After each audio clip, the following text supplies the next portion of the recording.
Hey, I wanted to talk about freedom. And I guess I don't really have any stories or anything. I guess the story is that the pastor today was talking about freedom. Well, really wasn't talking about freedom. He was talking about deception, being deceived.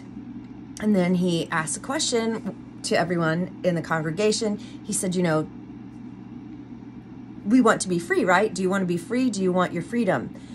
And, it seemed to be very silent in there. And of course, my brain goes off on its little tangent. And I started thinking about, well, yeah, we want to be free, right? We want our freedom from all kinds of things. And then I started thinking about, well, why is it such a scary thought sometimes to think about being free from whatever? When you know on the other side, when you reach freedom, what more could you ask for? It's a great place to be in, right?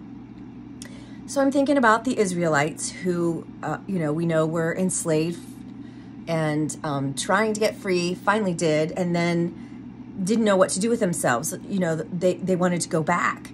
And I think about, in our American history, even, the movement to free the slaves in the South. And you hear so many stories about, slaves that were emancipated and then they went back. Why would they go back? Same thing with women who are in abusive relationships, marriages. Everyone says, why do they go back? And I guess probably maybe the most clear one to explain right now.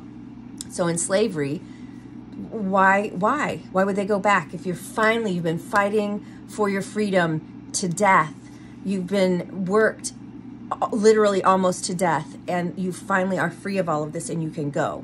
Why would you go back?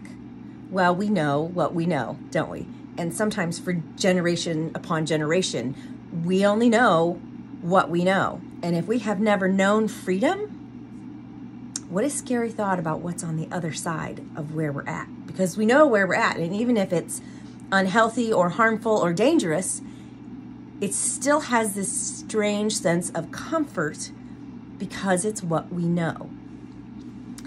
And we can all agree, change is uncomfortable. Change takes a while. When we're trying to change anything, it's so easy to fall back into old patterns. Everyone with their New Year's resolutions right now, it's easy to fall back into old patterns and not stick with the change and not stick with the decision we've made because it's more comfortable to stay back there in those old patterns, even though those aren't what's best for us.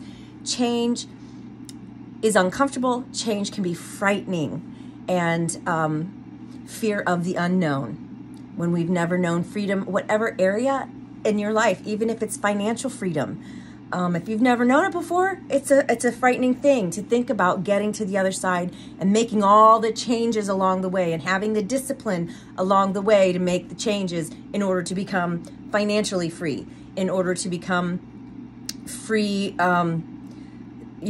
spiritually free, to let go of bondage and ties that bind and just drop those chains and walk into freedom and into the whole person that you should be. It's frightening, it's exciting, but it's also a little bit scary, maybe a whole lot scary, because it's not what we know. It's not what we're familiar with. So when I kept thinking about the silence that kind of came over everyone when the pastor said, don't you want to be free? Don't we all want to be free? And we're like, heck yes, I want to be free. Oh my gosh, yes, I want to be free. I just want to be all of me. I want to be free. And then when you start thinking about it, or maybe taking the steps to do it, it gets a little scary because what is free? I don't know what that feels like. That was a whole nother topic we were talking about, that we need to do what we need to do, and we need to not do things out of our feelings, or not do things because of our feelings or our emotions. We're not going to act out of feelings and emotions. We're going to do what we need to do. We're going to have the discipline to take the next step, to make the change, to stick with the changes. But it takes, a couple months for something to become a habit. So we're going to stick with all those uncomfortable things. Maybe it's getting up half an hour earlier every morning so that you can work out, or so that you can have some quiet time before you start your day. Those are things that are not comfortable. They don't necessarily feel good. We don't feel like getting up 30 minutes earlier, but the more you do it, the more freedom it gives you in whatever that area is. So I don't know, just a lot of thoughts about freedom. Yes, I want freedom in every area of my life. And what holds me back? That fear of the unknown, the uncomfort of the changes, the discipline that it takes to get there.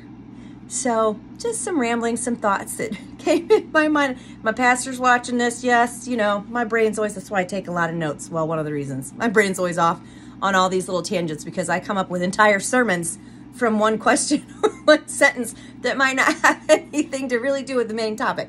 But think about that. Do you want freedom in any or all areas of your life? And how are you going to get that? And why haven't we done it already? Have a great day. Amen, sister. Talk to you soon.